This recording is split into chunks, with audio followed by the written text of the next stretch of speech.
Hey guys, it's me, Humanity 4. I went to the Order of Chaos sneak preview yesterday, Saturday. I don't know if I'm gonna upload this video today or later, but a couple of things have happened. One, I have sold my tour guides. It's hence ending the career of Tengunity. I made a lot of money off them, so I'm happy, and that money is going to my study abroad fund because I want to study abroad next year. The Tengus are going to go into the Iados project that I still have in a pile at my house, so I'll work on that once I get back. But today's the last day I'm home before I go to college, so this video will probably be it for a little while. I gotta hit the ground running, I guess, when I go off to college for the semester. A couple more things. I uploaded my Exodia deck onto D-Boys Incorporated, the new version of the Yu-Gi-Oh! Partnership. So, like that video, go check it out. I'll put a link in it somewhere. Basically, the only decks I'm using now are this Ninjunity, which is Ninjas and Dragunity, in case you couldn't tell, and the Exodia deck and Iados is in pieces. And those are basically the three decks I only plan on maintaining because the game's just getting way too expensive.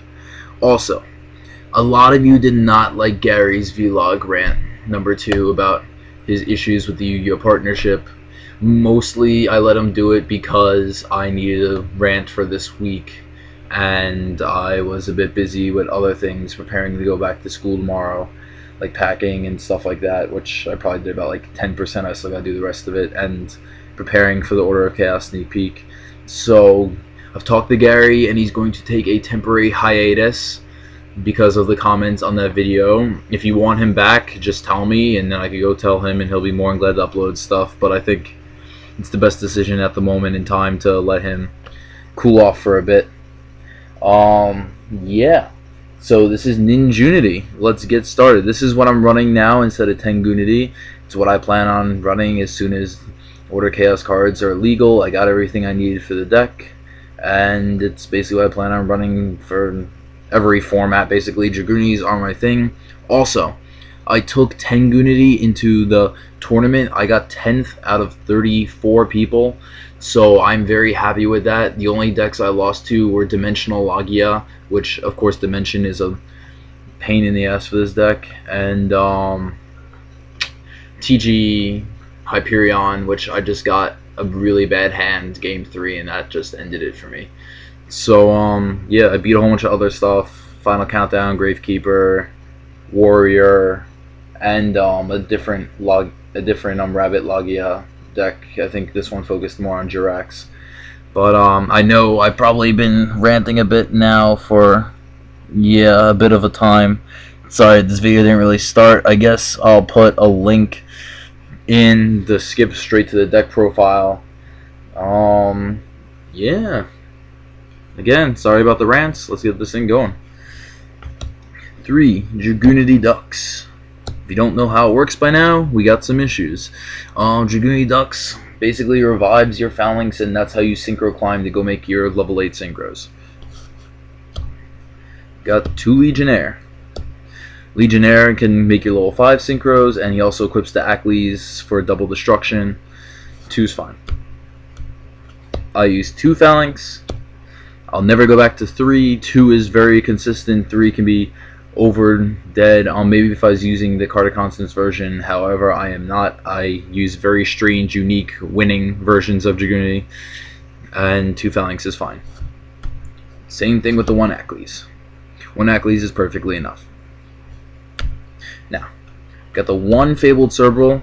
I believe in the Tengunity version I showed you guys last time I was using 2, and I felt like it wasn't. I was drawn at, I didn't really want it and stuff like that compared to other stuff. 1 Fabled Cerebral is fine. 1 Zephyros the Elite. He's really good. You bounce the Ravine back to your hand and you get to use it again. Or some other things in this deck like Fiendish Chain. Just a few changes that I'm showing you guys now. But yeah, Zephyros will always be good in this deck. 1 BLS. Yes, I'm still running enough Chaos to support the Blackluster Soldier. He was probably one of the main reasons I won against that other Jirac build, because he's just so boss. And now for the new stuff. 2 Upstart Gold Ninja. He is your summoner monk of ninjas. What you do is you discard a trap and you can special summon a ninja in either face down or face up defense position. That's really good for when I talk about the next card and also some choices that I side. Upstart Gold is a light, hence adding to the BLS. Also, if you search a Hanzo, Hanzo is the Dark Ninja. He also can search you for Upstart Gold. So if you got one and you got a BLS, you can get the other, which is very helpful. So BLS is rarely dead in this deck now.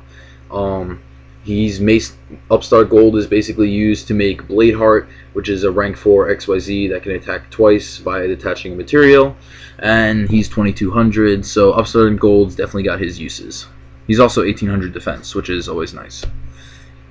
Now, the Stratos on roids of this deck, Ninja Grandmaster Hanzo. There were 4, not 1, not 2, not 3, but 4 of these located at our sneak preview.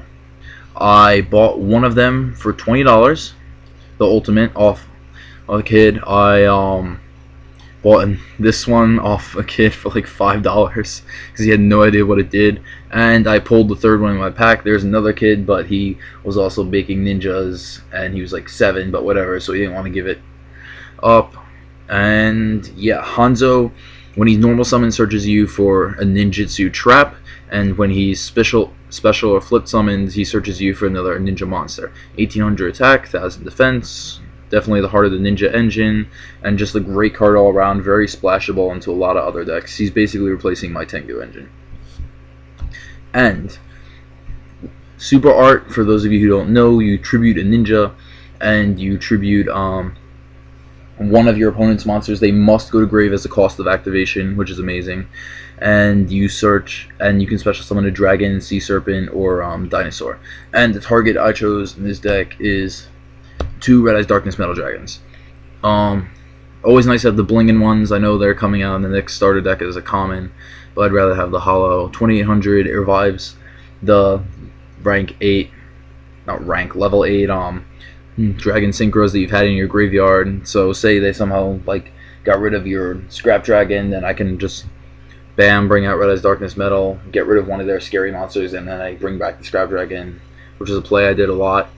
It's just really good. Worst case, I ditch it for Ravine, and it's a free 2800 beater for the price of your about to be attacked Hanzo or Upstart Gold and your opponent's big boss monster.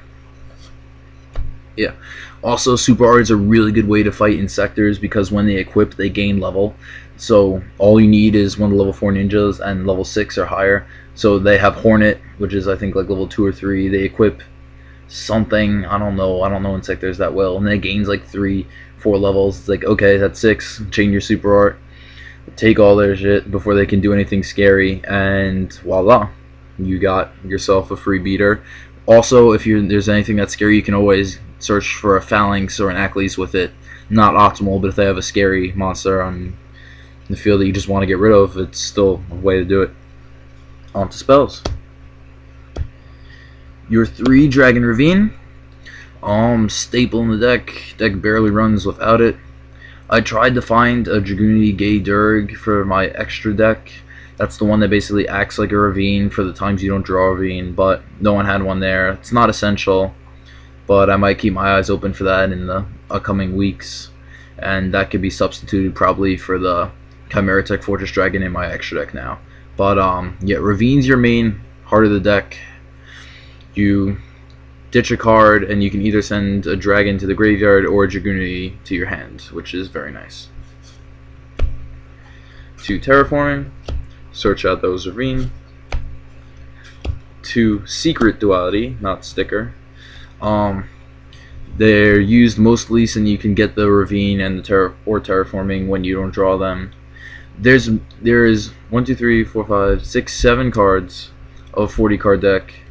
It basically means that you have like a 1 in 5 to 6 chance of drawing either this Terraforming or Ravine in your opening hand, so most of the times you're covered, which is nice. And it also can just help you later in the game when you're dead, stuff like that.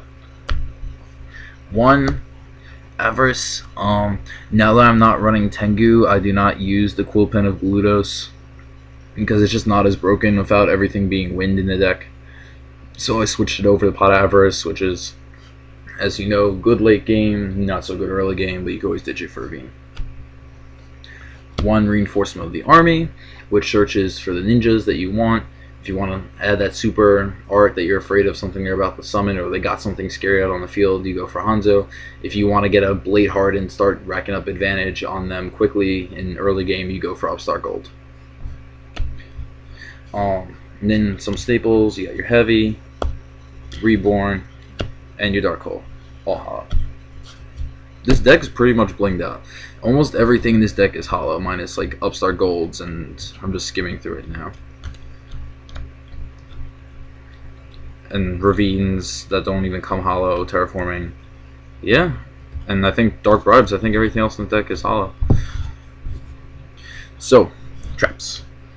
We've got Solemn Judgment and the Solemn Brigade, the 2 warnings, and my version of the Solemn Brigade, 2 Dark Bribe. I feel like 2 Dark Bribe is essential in every deck. That saved me a lot against the Final Countdown deck, and I just love Dark Bribe. That's my tech card of every deck. I always use 2 no matter what.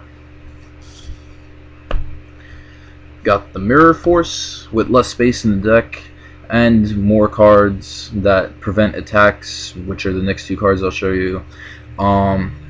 Mirror Force is okay. Starlight Road's seen some drop in playability, so it's not really as good anymore. And I side the Deep Prison, so no biggie. 2 Fiendish Chain. In case you didn't notice, Effect Veilers are not in the deck anymore. And Fiendish Chain is better, 1, because Upstart Gold needs to discard traps to be able to special summon stuff, so more traps in the deck the better now. And also it stops attacks. Personally, I still like Effect Veiler a bit better, but it's definitely got its uses, and in this deck it ain't bad at all. Last but not least, 2 Ninjutsu Art of Super Transformation. This is your bad boy that lets you special summon Red Eyes Darkest Metal that I talked about earlier. Yeah, if you're gonna use any form of ninja, whether it be my version with Hanzo's and Upstart Golds, or you want to do Elemental, or even like the classic ninjas, Super Transformation is definitely a ninja staple. So, extra deck hasn't really changed much. 3 Verigina, 2 Stardust, Trident, Trish, Scrap, Ancient Fairy, Brio, Hyper Librarian. He is new. I traded for him a while ago, and I use him instead of, what was I using back then? I think the Fabled Reagan, because I was using the Toro Cerebral. Of course, Hyper Librarian is better, more expensive, but I love him, and he just makes so many pluses. Catastor, Roach. Again, you don't really go for him much. He's there if you need him. Blade Armor Ninja, my new Ninja Man, who's 2200, can attack twice by detaching material, or any ninja can attack twice. Once per battle phase, or I don't know, something like that. But he's pretty good. I've had a lot of fun with him on DN. And my Chimera Tech Fortress Dragon. No rank 3s anymore because no tour guides, and henceforth not making it easy to summon. Side deck.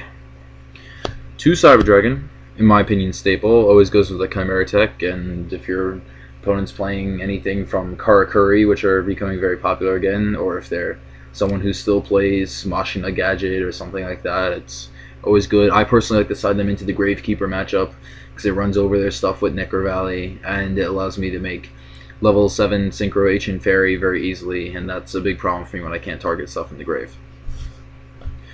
Got your 1 DD Crow. It just wrecks up graveyards for a lot of decks, and I like using 1. Most people probably use 2, but 1's fine in my opinion. 2 Karakuri Ninja Sazank. Until about maybe yesterday or 2 days ago, I was using Snowman Eater, but however, when a ninja oriented build, Sazank is better because Upstart Gold can search it face down just from your deck by discarding a trap card, and that's really just amazing.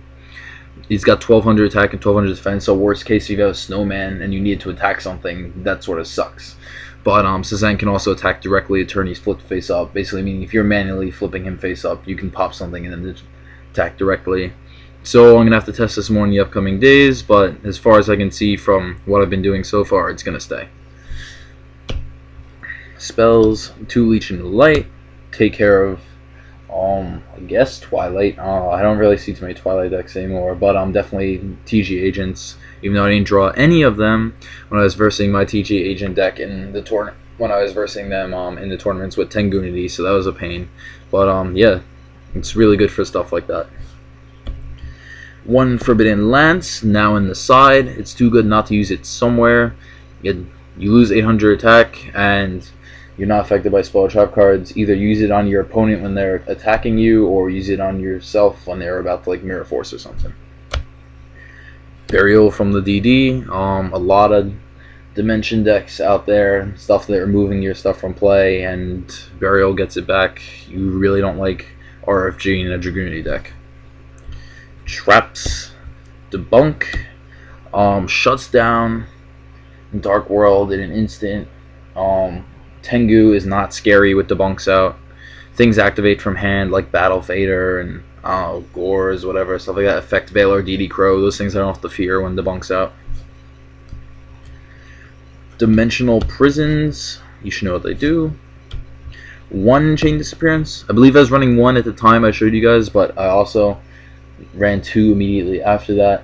However, I learned today that Rescue Rabbit, can call priority and therefore not affected by chain disappearance because it's off the field or something like that, which is basically means you cannot hit it with anything. Same thing as Effect Veiler and everything else. Basically, the only way to shut down a rabbit is to wait, let it go, and then Solemn Warning whatever it does, which is really annoying to me. I just find that such a broken card, but yeah. One Chain Disappearance for other things, a lot of like plants, I guess, and shuts down Tour Guide really easily. And last but not least, the third Ninjutsu art for if I side in the Sazanks, you might as well side in the third Ninjutsu art. Yeah, that's everything. Sorry for like the 3-minute talk in the beginning. For those of you who want to skip to the deck profile, I'll put a link in there. I'll put a link in the Exodia deck. They'll be on D-Boys Incorporated channel. Check that out also. Like I said, it's a new Yu-Gi-Oh partnership. Gary's taking a hiatus. Tell me if you want him back. Basically covers everything. This will be it for a while, so sorry guys, but please do enjoy. It's Human Entity 4 signing off.